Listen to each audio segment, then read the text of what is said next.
I just I want you to know like the table is in like view of the camera. Oh, okay. I do these like Zoom calls with the class that I teach and stuff like that. There might be a couple people that comment about like what you're eating or something like that, but just wanted to let you know, just in case you're like, oh, what the heck.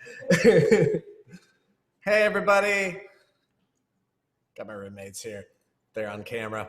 They're joining us here for this interview. This interview here is with Josh Young. Let's see if I can find Josh here. Where is, let me mute everybody first so we don't have complete pandemonium happening. Josh, are you with us? Let's see if I can find you. Hey, there you are. How's it going? Doing good. How are you? Good. Can you hear me okay? Yeah, hear you just fine. It's really interesting. You know, we've had many phone conversations. Great to see you face to face, even if it's via Zoom. I know, right? That's awesome. It's pretty cool. Thank you so much for spending some time here with us today. With Catch the Moon, Six Figure Songwriting. Everybody here is super excited to talk to you. We got people who are piling in here in the chat. Oh, good. And yeah, it's gonna be good. We'll probably get started here formally in like a minute or so. Give everybody a little bit of an opportunity to hop in. If you don't mind, I'll give them a little intro for you. Yeah. Is that cool? I'll just read through the bio that you gave us. Josh Young, founder and CEO of Atrium Music, is a multi-Emmy nominated Los Angeles-based supervising television and film editor whose vision for a better media brand of music library birthed Atrium Music. Atrium Music is a publishing company and music library that licenses and places music in television, film, and commercial productions. Josh is driven and in his passion to separate himself and Atrium from other companies, has also built Atrium Music as a company rooted in brand integrity and passion. By bridging the gap between creative and business, Atrium Music allows artists to be artists while allowing the business structure of Atrium Music to handle their business needs. Over 500 artists and composers have found a home with Atrium Music, and the vast pool of composers and content producers signed to Atrium Music surround the globe, covering over 30 countries. Wow, a lot of stuff. There is so much that Atrium seems to be working on from what I see. And Josh, is there anything you'd like to say? What I know of your story, there's just a really fascinating turn of events in how the company even like kind of came into being. Is there anything you'd like to talk with the group about? I know it was like you were really in the editing world, right? And this kind of evolved from that. Is there anything you'd like to talk about with that kind of journey from the editing world to this large company now of Atrium? Sure. I mean, originally my background started as I was a studio musician. I went to school for it. I played piano, woodwind, saxophone, flute, clarinet ever since I was 5 years old. And that was my journey, and that was what I was going to do. And I went to college and I built a recording studio with a buddy of mine, and we found that working with all these artists and stuff, there was just such a need for education as far as what is the next step. And in the meantime, I ended up kind of stepping out of music professionally, and then just fell in love with editing. I wanted to produce feature films. That was where I wanted to be. So I started editing, figuring everything from the backwards forward, started working on different shows. I eventually produced a feature film, edited the whole thing. But really, right after that feature film, about 2009, I started getting all these scripts that people wanted me to produce them. And somehow or another, Atrium just kind of became the forefront of my ideas and said, wait a minute, maybe you're not supposed to produce feature films. And maybe you need to create this company to help artists and explain what's going on. Because we just found that so many people, one, didn't understand about licensing. Two, didn't understand about publishing and the legalities of things. And three, people were just being taken advantage of. And that was just something I was like, that can't happen. And then I saw such a need for good quality music when editing. At that time, the libraries were libraries. They sounded like libraries. And it was very frustrating because, as everybody knows, music is what elevates the cuts. So a lot of times the cut is only as good as the music that you're able to add to it. And that happens a lot with different networks. Different networks I won't mention specifically, but they won't allow any outside music, and they only want the music that they have. But the music that they have is not very good. So it becomes very frustrating from an editing standpoint. So that was really one thing that I really wanted to focus on, was the artist side of things. How do I help all these artists make a living doing their passion? And then also being able to know that the integrity of their craft is being taken care of, right? And so that was kind of where we focus, and we still focus on that. I mean, that's a lot of our priority, and making sure that everybody feels comfortable with understanding the business, really. It's really like an amazing story how you started as a talented musician, evolved into actual like TV and filmmaking, and then that evolved into a larger company where you're getting in a way to really help elevate the quality of the music that is used with shows. Can you talk to like some of because you do a ton of stuff for Netflix, talk about some of the cool projects that Atrium works on and has worked on for like maybe the last year? Sure. From a music side or an editing side? Both. Okay. Well, right now I'm editing the current season of Titan Games, which it's been epic because we're kind of doing it remotely, and it's interesting because I was able to help design the direction musically that we were going. So I sat down with the executive producer. Last season it was I don't know how many people watched the show, but last season was very Gladiator-esque. You know, it was big drums, it was very masculine. In this season, the executive producers and NBC got together and said, hey, if we're gonna do this again, we need to allow people to connect more. We need to be able to tell stories more. We need to be able to incorporate both men and women, right? And so how do we do that? So I sat down and I figured out, you know, a musical style that I thought would work really well for the show. And I played something for the EPs and he's like, I love it. And that's pretty much the sound of the show. So during a lot of the challenges, you'll still get these epic drum scores, but during the packages or during the reveal moments, it's very pop driven. So everything is as vocal up as it possibly can be. We're utilizing, I can't even tell you how many different libraries we're using for this show. I mean, it's pretty much every library in town, including a lot of publishers, just to make sure every single music cue fits exactly what we're looking for. So that's the editing side of stuff. The music side of stuff, one of the things that we were really excited about last season is we did Temptation Island. And the reason I get excited for a show like Temptation Island is because unlike a lot of shows, we get to use a lot of lyric ups. I think there was something like, I want to say 250 lyric ups throughout the whole season, and 118 of them were from Atrium. And that's kind of unheard of for any show to have that many lyric ups. And it really speaks to the creative process of the executive producers saying, hey, how can we make this show different than all the other unscripted shows out there? And it's his love for music that says, okay, let the editors play with this music. So many times we do music for like Bachelor and Bachelorette, and so you can see the difference. Like Bachelor, Bachelorette, and those shows don't use lyric ups. Everything's just instrumental. So they're telling a story, but when you look at a show like Temptation Island, not only are you telling a visual story, but you're taking the lyrics to try to elevate whatever scene is happening. So those are the two big projects that I've been kind of working on recently. Amazing. The people in the chat are talking about like the difference between lyrics up and just instrumental. It's just basically like the version with an instrumental version or a version with like the actual lyrics and top line. Very audible, and it sounds like in the case of with Temptation Island, it's like much of the music was really like that the message that was trying to be conveyed with the picture was really amplified by the artistic statements that the music was conveying. Yeah, absolutely. I take it 100% of everybody on here is a songwriter, right? It's mostly songwriters. There's a lot of producer songwriters. There's probably a couple folks who like they're more into production than songwriting, but I would say probably 99% of people would say I'm a songwriter. So sure.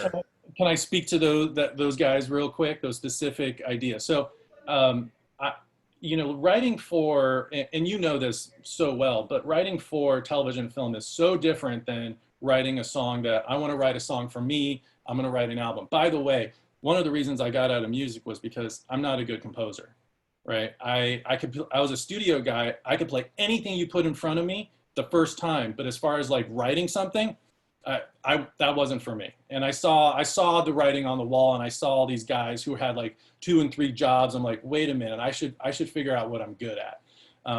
So that was kind of why I backed out. And I'm in awe of guys like you and everybody else here who can sit down, write a song.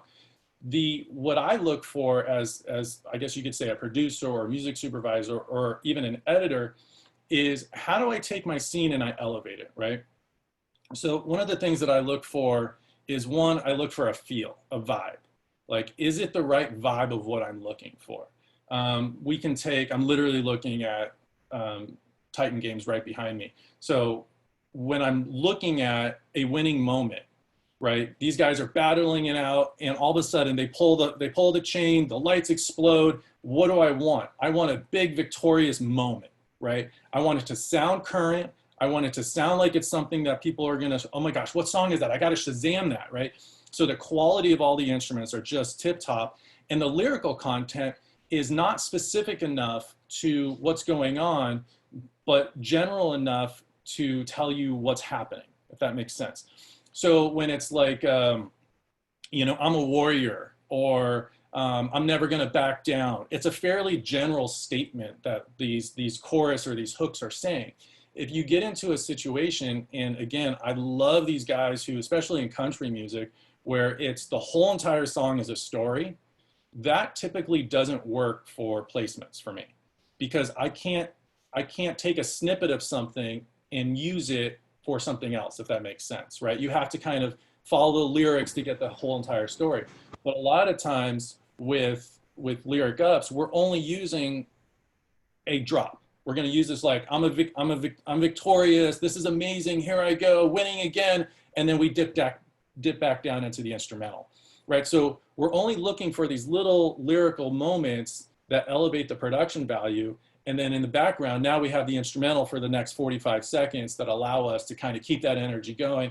And it feels like we're using a pop cue. It feels like we're using a commercial track. You just don't know who it is, kind of thing. That totally makes sense. Yeah, it's not like in the Titan Games, it's like, I climbed over an obstacle. You're not talking specifically about like what's happening on the picture. And if you're too specific, we talk about this all the time, you're too specific, it's just it makes it impossible to use in a way.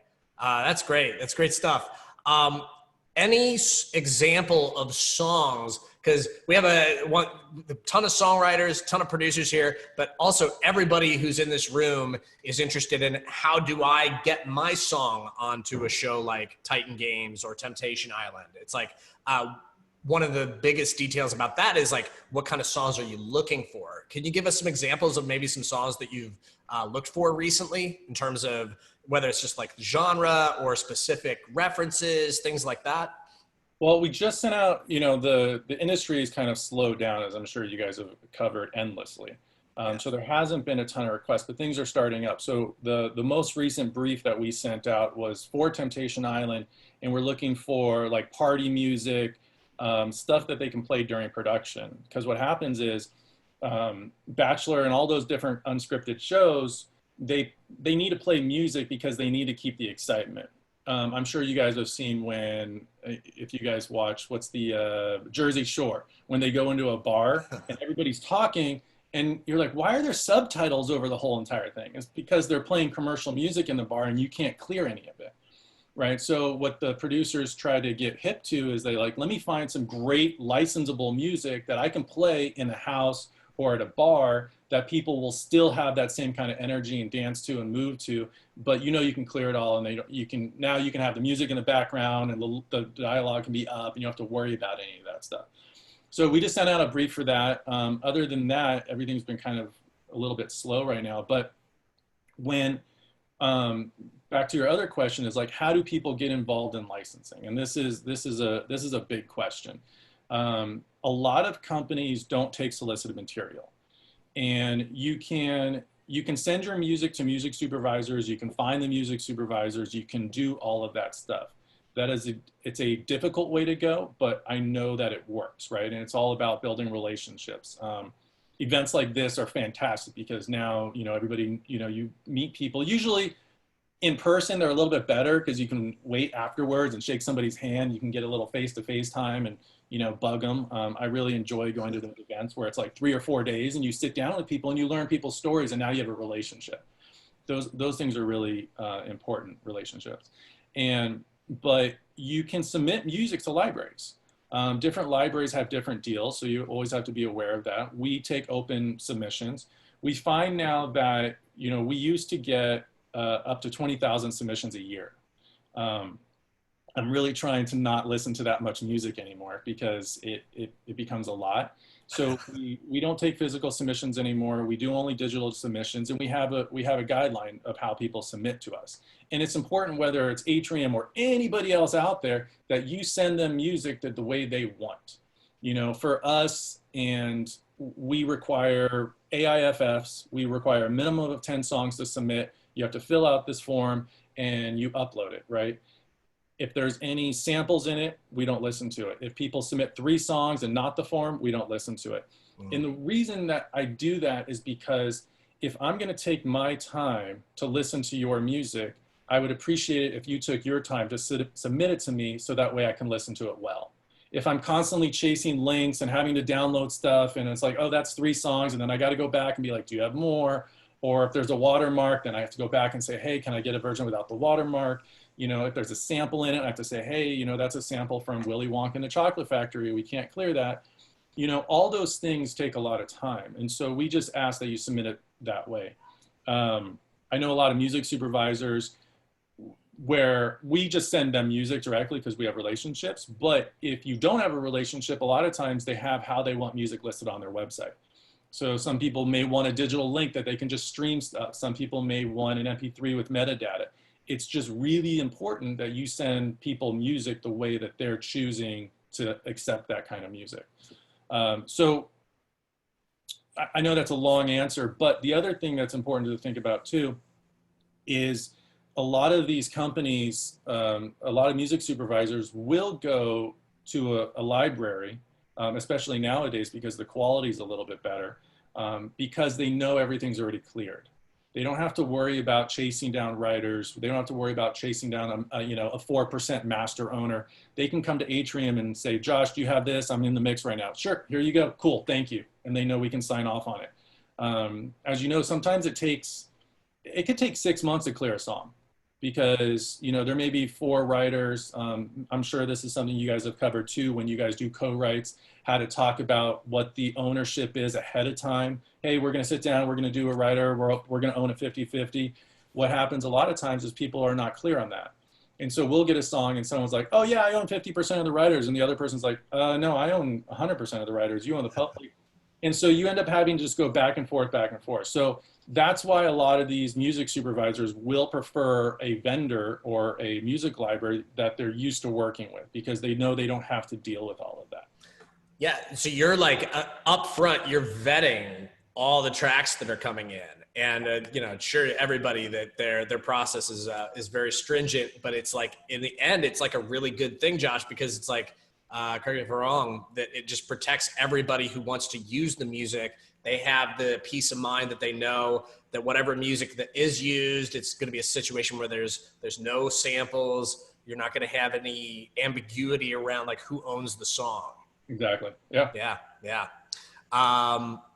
Awesome. Well, that already answered the other question, or the next question that I was going to ask was how you receive music for projects and how people submit music. Sounds like you have an open submission process that has guidelines, and any trends you're seeing. I know you said it's got to sound current. A lot of the times it's like, I want to Shazam that. Like anything else you would say around like where things are kind of trending?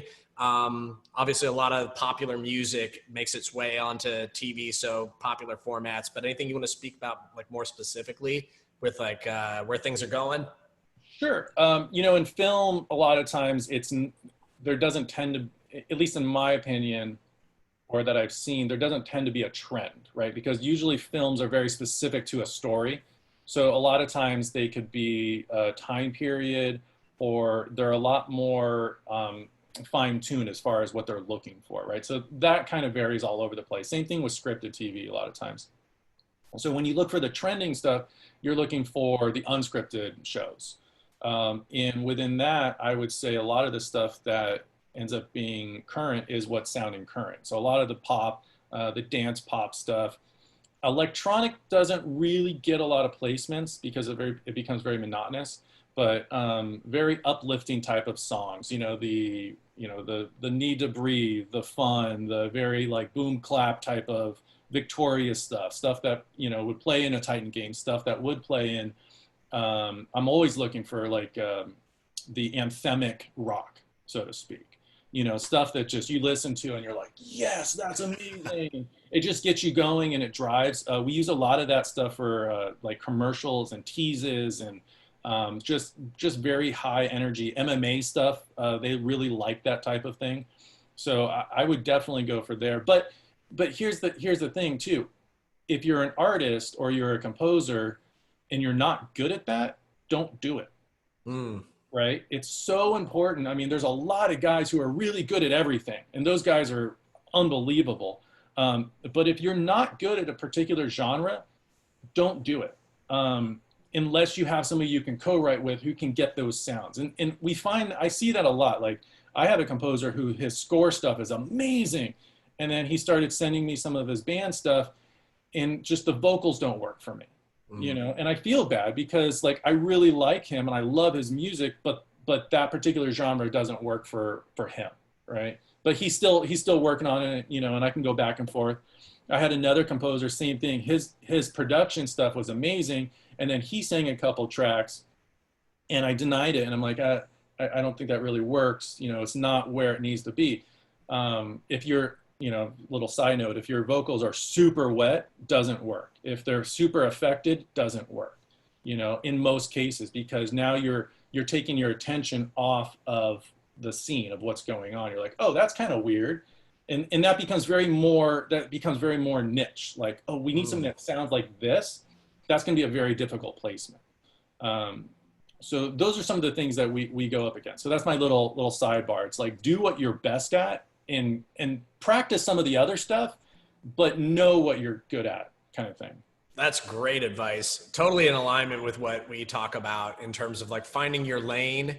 And it's just such a fascinating story how like you found your lane with all of this. And even though you're somebody who has a lot of different interests, you found a way to really interestingly kind of tie it all together and create this awesome company. People in this cohort are doing the same thing. They're collaborating, they're trying new things, they're trying new vocal arrangements and different types of songs. And I just think that's like really great advice. Just because you can do something doesn't mean you should do it, but you're going to find that out over time, right? Yeah, absolutely. Yeah. Well, I've asked a few questions. We got a few hands up here in the chat. I want to give everybody in the audience here a chance to ask you some questions. Cool. So let's go ahead and just start doing that. Stefanos, how you doing? You're here with Josh and I. How you doing, John? Hi, Josh. You all right? Doing great. Good, man. I've been checking out the Atrium site. It's really cool. I'm always blown away just by like the sheer quality of it. Oh, thank you. I can't remember who I was looking up a composer who did some orchestral stuff. I think it was a Polish composer, but they use live orchestra and it just sounds so good. So it sets the bench so high. But yeah, I've enjoyed looking at that. I'm over in the UK. I've kind of branded myself as a production company. Okay. So I've got a little question about libraries for you, if that's all right. Sure. So I compose piano music, but I also kind of, throughout this course with Catch the Moon, I've started really getting back into production as well, which has been great. So when it comes to libraries, would you say it looks stronger to submit under different monikers? So if you had like a production company, different monikers for different genres of music, or is it best to just go with your name and then you can submit all the genres under that name? Like, how would you kind of categorize it as an artist? In doing vocals? Well, for both really, for vocal productions and for instrumental stuff? You know, So like if I do a bit of if I do a bit of both, what's the best way for me to approach a library in terms of how I categorize that music?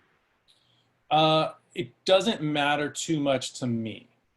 Here's where it can matter. A great example is on Temptation Island, we had a composer. He wrote, I think, about 9 tracks specifically for Temptation Island. And I was like, dude, you got to release this music. He's like, I don't really, it's not me really, you know, like I don't want to release it. So he released it under a name, I think it was called The Breakwaves. Right. And we released it because Atrium started doing distribution for artists who just want to compose music. And so now we'll do digital distribution for artists. So we distribute it for him, put it up on Spotify, all the other digital channels, got in contact with the head of Shazam, put it on their, you know, New Friday music list. And just by the show itself, he's had over 100,000 listens on Spotify. Wow. And he didn't do anything. We didn't advertise. We didn't do anything. That was purely from the idea of him creating an alias name that he wanted to go by because he didn't want to necessarily promote it as his personal stuff. And in that instance, it worked. The other instance that it really works too is when we're pitching to advertising agencies. Advertising agencies, as you guys know, is like, sometimes it's like the golden goose. You know, you can kind of get like $100,000 for a placement. But those seem to be a little bit less often, but what they do is they leverage the artist's profiles, so to speak. So if you're an artist and your music is on Spotify and you have, you know, 100,000 monthly listens and you have 1 million plays, now they can say, oh, this artist is super legit. They have this following. We know if we put their song in our commercial, now we can kind of do like a co-branding thing. So they use that a lot of times. So when we pitch for commercials, we actually do bios, one sheets, and all these build outs to pitch along with the music. Yeah. Those are the only 2 times I think it matters. Other than that, really the only thing that matters is the music, Sure. right? People are not going to go and be like, unless you're, you know, Billie Eilish or somebody, people are not going to be like, ooh, I really want this artist's music. Well, how does it sound? It doesn't matter. I want the artist. They don't do that. Really, the way that, I don't know if I should share this, but I'm going to. The way that editors listen to music, or at least the way that I listen to music, is I will double-click play, double-click play, double-click play, and I just listen to like literally the first 4 or 5 seconds as an editor, right? So I can tell in the very beginning of something whether I want that track or not. It's irrelevant who the artist, who the composer is. I'm looking for a specific piece of music to fit the scene that I'm building, right? So if it's something that's very time consuming, I wouldn't worry about it, right? Unless it's something that you're, okay, here, I'm building my brand. This is my brand. I want this to do this, and I want that to do that. And then you're doing stuff outside of that. And then over here, you're going to do another brand, right? Those are the things to think about it. But as far as like placing it with a library or placing it with us, it doesn't matter to me, really. That's great. Great to hear. Thanks for that. Great insight. Cheers. Awesome question. Awesome answer. Quentin, how you doing? Good. How's everyone? Doing great. Thanks, Josh, for being on. Really? Got a question. With you all being a library, do you all? I know you were talking a lot about lyric ups. Do you all accept instrumental tracks? Yeah, the majority of our library is instrumental. Oh, okay. Yeah. I So got on late. I might have missed that. I don't know if you said that, but cool. no, we focus on everything. The majority, I would say, our placements are probably 80 to 90% instrumental. Oh, okay. You know, just because, and here's my analogy. I don't know, it's so hard to see everybody, so I don't know if anybody's heard me speak before, but the example I give is, if this is the scene that you guys are cutting for, right? Mm-hmm. Depending on the topic, this is the kind of music I need. If you need a lyric up, now you're getting smaller and smaller. If you need a particular genre, it's smaller and smaller. If you want a male or female, it's smaller and smaller. And if you want a particular word, it's so slim as to the type of music that you can put into that particular place, right? It's so specific, right? And so it becomes very difficult to place the lyric up. So that's why it doesn't get placed as much. That's why when I say, you know, we were so excited for Temptation Island that we got 118 lyric up placements, it becomes, it's amazing not only for us, but more so for the artists, because now they get to actually have their lyric up on a show as opposed to just their instrumental, which we'll play more often than their lyric up. Okay, cool. Great question. Gianna, you're up next. Here we go. Gianna. Hi, there we go. Hi, Josh. Thanks so much. This is so fascinating. I am enjoying every minute of this talk so far. I had a question. I had a question. Oh, I really hope I don't freeze on this. Okay. I had a question about trying to sort of navigate what current means. Because, I mean, we use that word a lot. And I find, at least for me, I'm trying to have it be less ambiguous in my mind. And as I've been kind of doing some of my research, one of the things that I'm sort of starting to see is what looks like a correlation between things like between music scenes and things like the fashion industry, or sort of, okay, what's the product that's being marketed, and kind of, is there almost a barometer, or even some sort of a kind of indicator that you see where as trends in things that are being marketed, and I guess I'm talking more so in the advertising world, is there a trend that you see in terms of how music starts to shift and kind of, I mean, like, for example, I even think about kind of like just the late 90s, how there was all of this sort of 60s and 70s stuff, and there's all this sort of harkening back within music to that time period, and kind of blending it and making it modern. Do you find that there are those sort of indicators currently? And if so, what are those? What are you good at? Are we hearing me? Yeah, I can hear you. Oh, awesome. You know, kind of back to what I was talking about, it's like, what are you good at? Because, you know, there's so much content out there these days. Everybody is looking for everything. We submitted for the show Snowfall. Well, their brief was, we want West Coast hip hop from 1984. That was the brief, right? So when you're looking at shows like Snowfall versus a show like, I don't know, Hollywood that was on Netflix versus any of these, you know, period pieces against what's coming up, I would just, you know, our goal, people say, what do you need? I said, I need good music in every genre.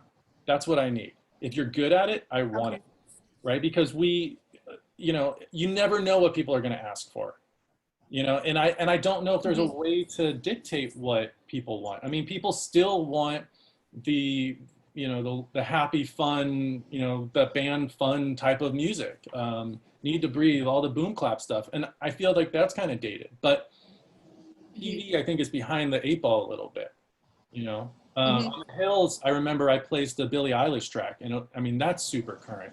But even so, you know, like you look at a show like, that's a good example, The Hills. So The Hills had a remake, but back in the day, what made it super popular was it started breaking all these artists, right? But the way that the supervisor did it was he had these relationships with these labels, and he would literally swap out tracks in the mix a week before it aired for a track that hadn't even been released yet. And all of a sudden it plays on The Hills and it blows up, right? So that was how that became really popular. Come around a season, this last revamp, the same thing would happen. We would put in new music into the show, and the network would be like, I don't like that track. I've never heard it before. Take it out. Well, that's the point. Yeah, but nobody's going to know what it is. That's the point, right? So I don't know if it's always dictated upon what's current. I think it's also dictated upon the creative, if that makes sense. Okay. So do what you're good at and make it amazing, and it's going to find a home for it. So it's going to find a home at some point, at some place. This is really helpful. Thank you so much. Thank you so much. Pleasure. Awesome. Yeah, blend the creative with what's current. Like, pick your lane. It's great.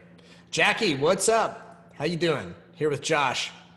Hey, John, you know, I love you, and I gotta give some love to Josh. It's been so cool. Like, you're giving it to us straight. No messing around. I love it. I feel like everything you're saying is like gold nuggets, and I'm like, yes. I have been on this journey with Cash the Moon, and it's been amazing. And something that I've like really embraced is kind of what you're saying about figure out what you're really good at.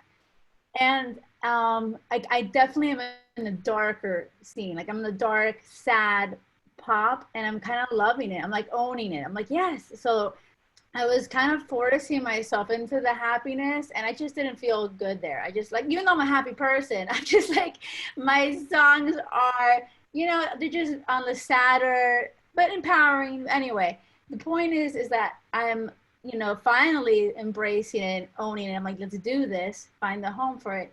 Are there libraries, because I kind of see what you're saying with the music supervisor, it's a lot of work, but you can get it on there on certain shows, like Big Little Lies, things like that. But I kind of feel like it could be a smart way to go with libraries, like in the sense, like, are there libraries that are looking, or, oh my God, that's a place you want to be for darker, sadder, female vocal kind of stuff? I don't think there's a specific library for it. I think if you find a library that you want to work with, I think that will take it. There is a place. John, I think you have a song called Chill Me. Yeah. And that's really dark. And I think that actually got placed on Temptation Island, right? Yeah, yeah. Oh my God. Yeah, Chris Bradley and I collabed on that one. Yeah, I love that song. That one went in the edit and it never came out. That was like in the original rough cut, and I think it just stayed there.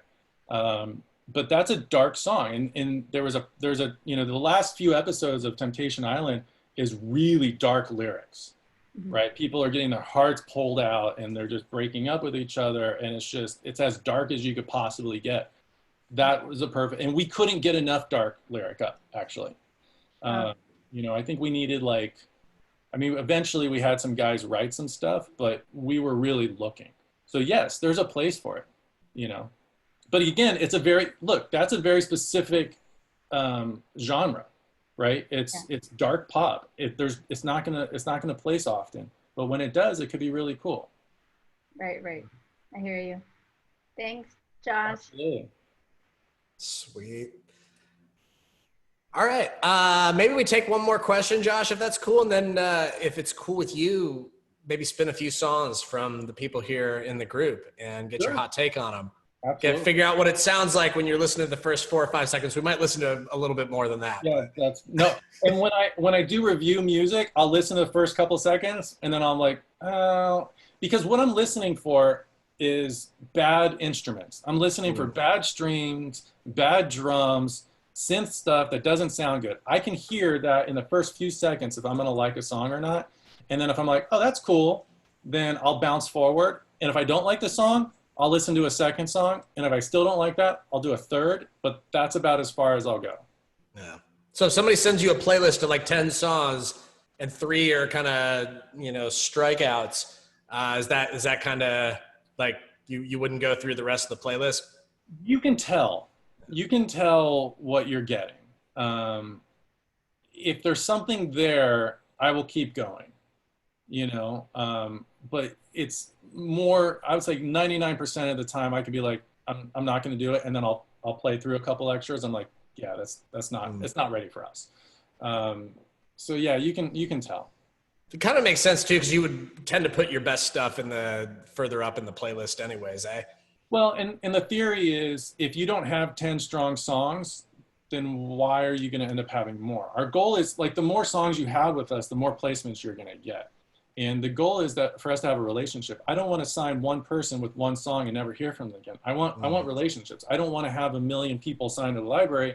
I'd rather have less people with better quality music that I can build relationships with, where when I do send out a brief, I know that I'm going to get enough music back where it's going to be solid that when we pitch it, it's going to get placed, right? So that's kind of our thought on it. We want good material.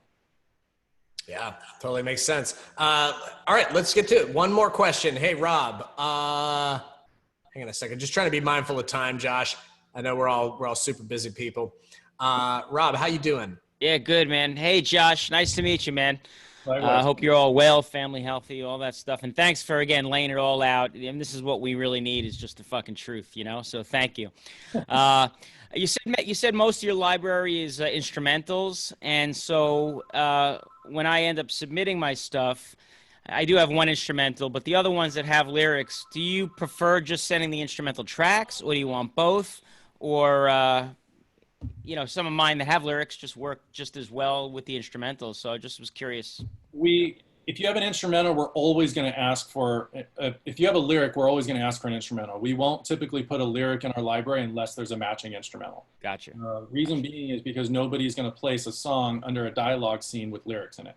Sure. At least it's very few and far between. And in most cases, I mean, we had, in the very beginning, we got to a great artist who couldn't find the instrumentals.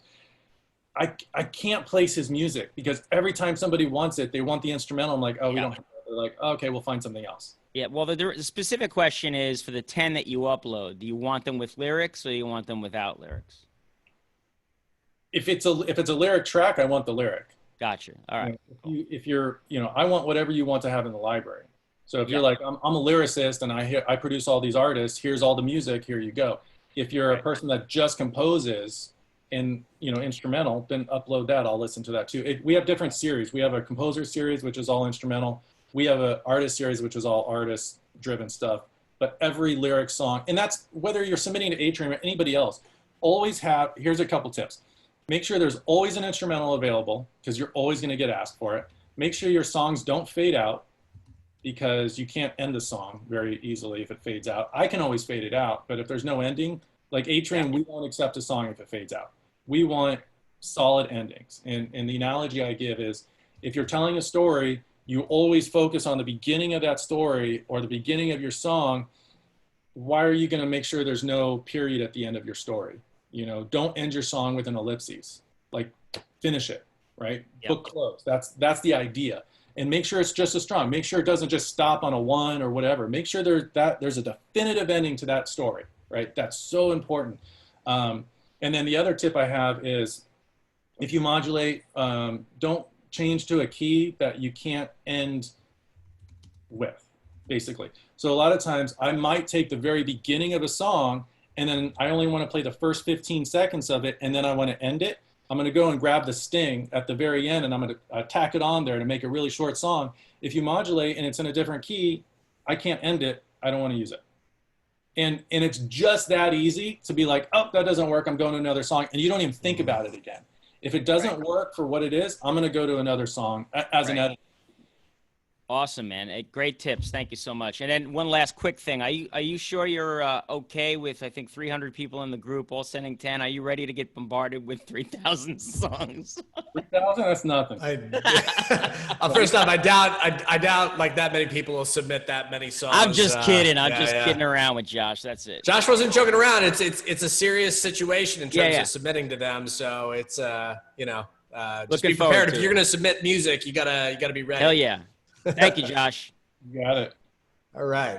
Well, great, Josh. Thanks so much, man. We really appreciate your time with all this. It's everybody, the chat's been blowing up. Everybody's been going off on how, like, you're just really telling people, like, what it is, and I think it really helps. We try to do that same thing too with Catch the Moon. We're trying to just like, really tell people, this is how it goes. So hopefully we can take that same spirit into listening to some songs here.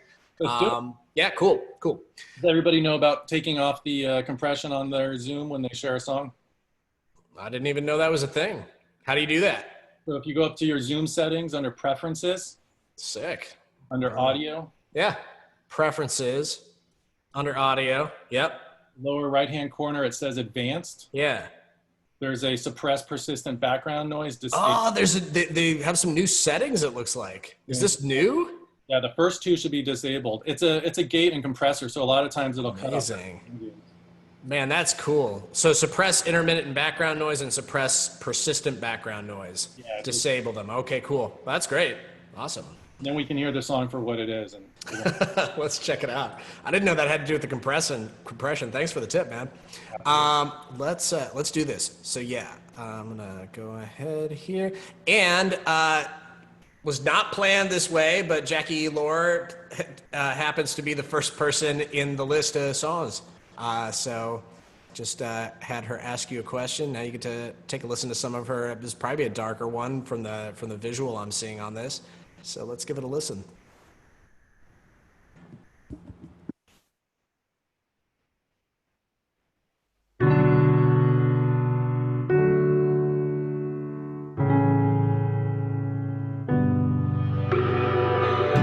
Since I left, take them with me.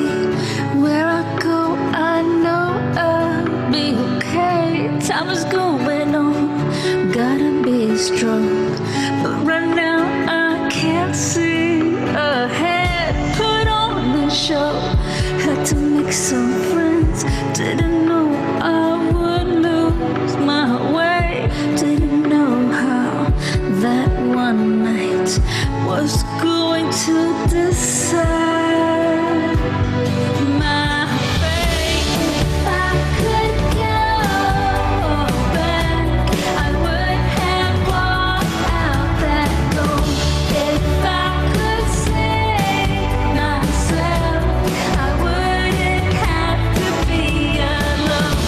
And maybe someday I could climb out of this hole and find home, find home, find home. Let's go and find home. If I could go, find home. That's cool. What's the lyric? Find a home. Let's see. Yeah, it looks like it. Find a way to find home, find home, find home. Got it. It's cool. I would focus a little bit more on, because it seemed like that wasn't necessarily. Is that your hook, or is that an after? Here, hook? I can unmute her. Hang on a sec. Hi. Yes, that's actually one of my happier songs. Sorry, go ahead. No. So is the find a home an after hook, or is that the hook? No, if I could go back. If I could go back is a part of the hook. If I could go back. So and then there's a bunch of more lyrics there. Keisha. Yeah, if I could crawl out of the hole and find home. Yeah. So, and I'm going to speak strictly from my perspective as an editor. It's not, if the hook is not as contained as I would like to be. I can't get in and get out, right? And if I can't remember what the lyrics are, but you know what I mean? Like you're still telling part of the story in that hook. Yes. No. I totally hear what you're saying. Yeah, so that's the only, because I look, I'll look at the waveforms, and I read waveforms and I do the same thing. So thanks for doing that, John. But that's what I was looking. So right at that drop, cool. But then the hook kept going. And I'm like, where, either repeat a section of it, or it could be a pre-chorus. Yes. And then something, but I want something bigger and more powerful.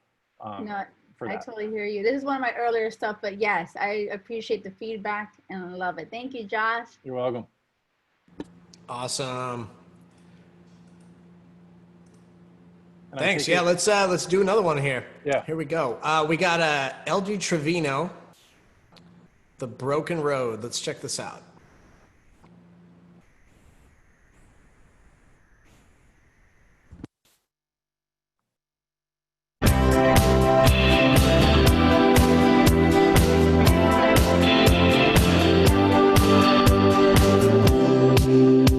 In such a time as this,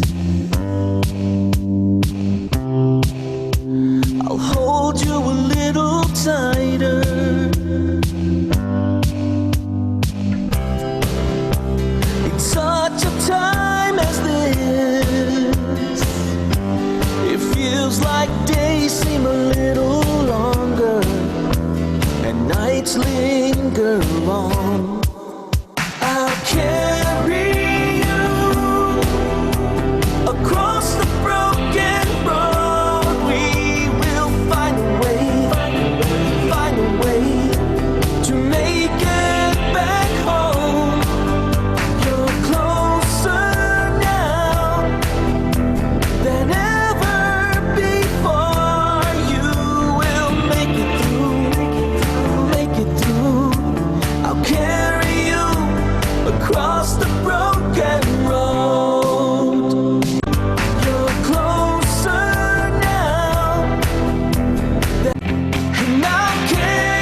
Cool.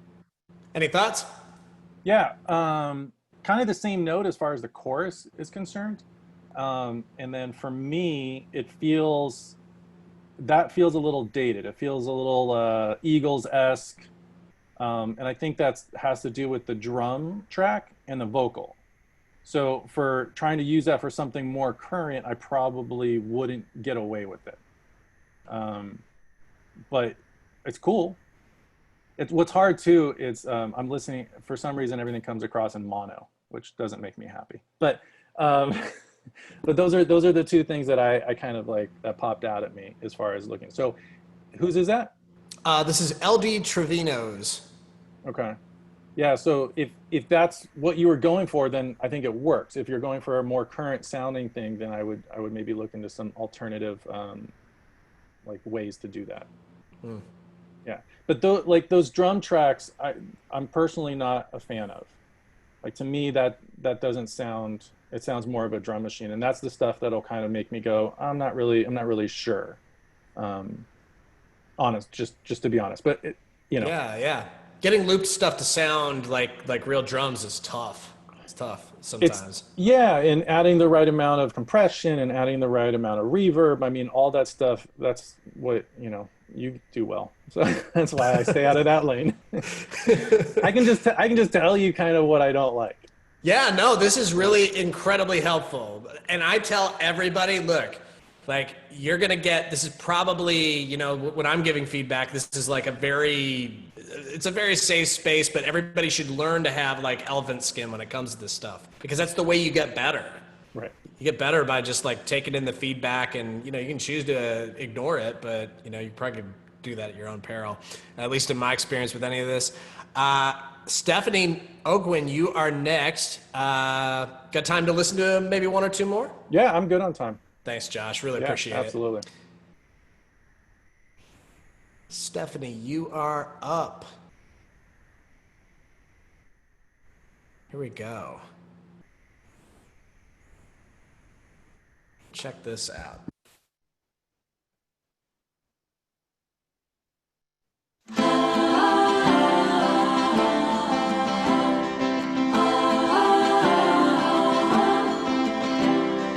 I know you're afraid of the words they'll say, but I see your light shining in this night. There's so much more inside you than this.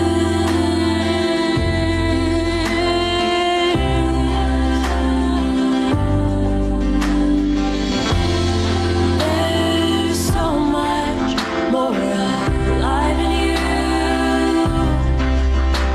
than this.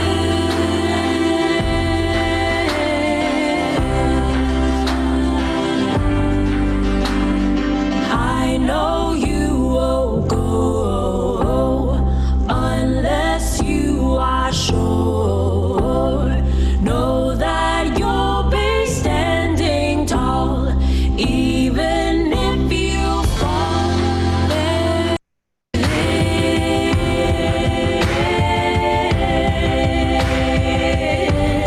You're free now.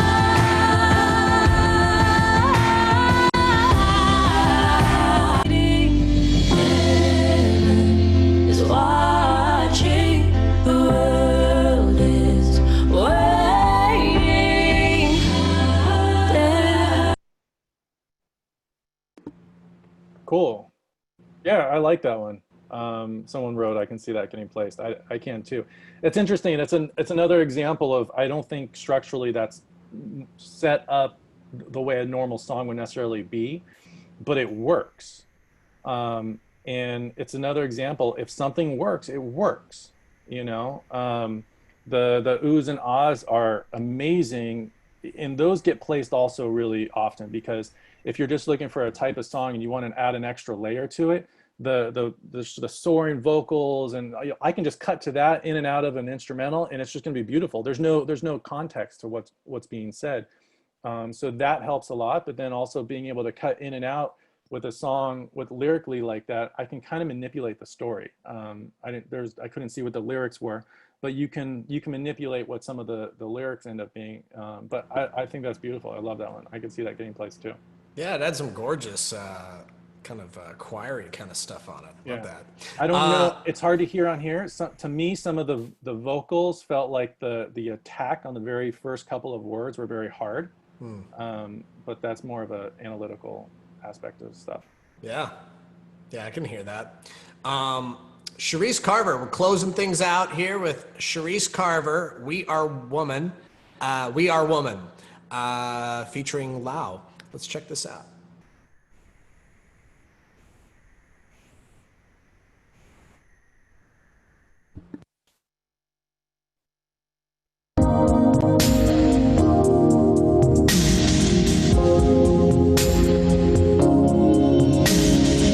Together we are one.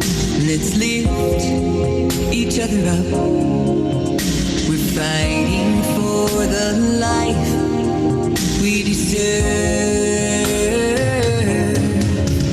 We're stronger than we think. We just need to believe. We are woman. We are woman. Hear us roar. Hear us roar. Coming together, building a fortress. We're gonna soar. We're gonna soar.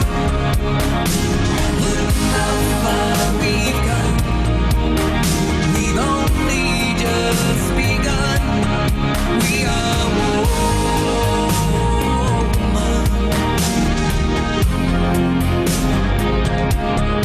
Hear us roar. Hear us roar. Building a fortress. We're gonna soar.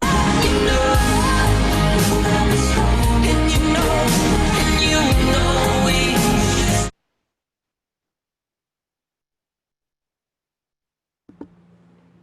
Any Sweet. thoughts on that?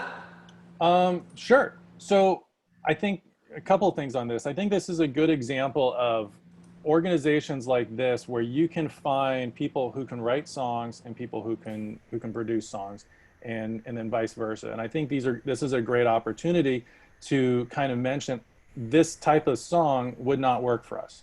Like these are the types of drums that I'm not fond of, the synth patches that I'm not fond of, and then some of the production value I think could be lifted quite a bit. But as far as the song goes, I think structurally it works. I think where it's hitting all those points work, hitting into the chorus, and I think all the ideas are there. I just think the quality needs to be boosted quite a bit. And then my other thought was, I believe, but I'm not sure, I Am Woman, Hear Me Roar is a lyric in another song someplace. If not, it's a very typical or cliche phrase. I would try to figure out, change the word roar with something else that doesn't make it sound like it's trying to sound like another song.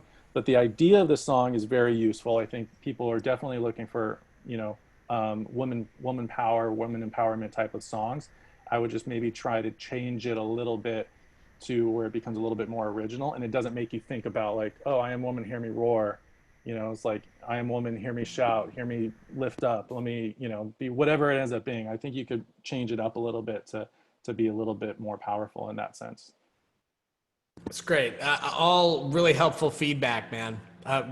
We so appreciate you just telling us, treating this as if you were just evaluating a song. It's just like, it's really, there's like a way you could be like super diplomatic about things. I'm glad that that's like not what's happening here. You're getting like the real like opinion of things. Because this is, and I say this to everybody all the time, it's like you're gonna get like real feedback from people. You're getting real feedback in the listening sessions we do every week. You're getting real feedback from the cohort, but once you start sending the songs out into the world, you're gonna get an unfiltered opinion of things a lot of the time, and it's good to get that just get the honest opinion on things. So I really appreciate you, veering towards like just being honest and saying like this is a kind of song that wouldn't work for our library for this reason and that reason. Everybody appreciates your honesty. It's been really cool hearing about your story in terms of building this awesome company. And I hope that everybody who's prepared to send some 10 awesome songs your way, I hope they do that. And it's been a pleasure working with you. I work with Atrium Music. I know Sam Connect does as well. Yep. Chris Bradley's we all have some songs with Atrium, and we love you. And so our cohort obviously super appreciates your time for being with us today. And thanks so much, Josh. Hopefully we're gonna have you back for Sync Keepers coming up here. Yeah, I love that. Thank you guys so much. I really Awesome. appreciate it. And my ultimate goal is to help and teach and help everybody grow. So, hopefully we did that. No, it's obvious from everything that you've shared here that you're just really aiming to be helpful. So I just want to mirror that back to you. Anyways, hope you have everybody here has an awesome weekend. And we'll be back with you next week with more six-figure songwriting programming. Thanks, Josh. Been great chatting. And hopefully we'll have you back again sometime real soon. You got it. Thanks, All right. everybody. Catch you later, everyone. Bye.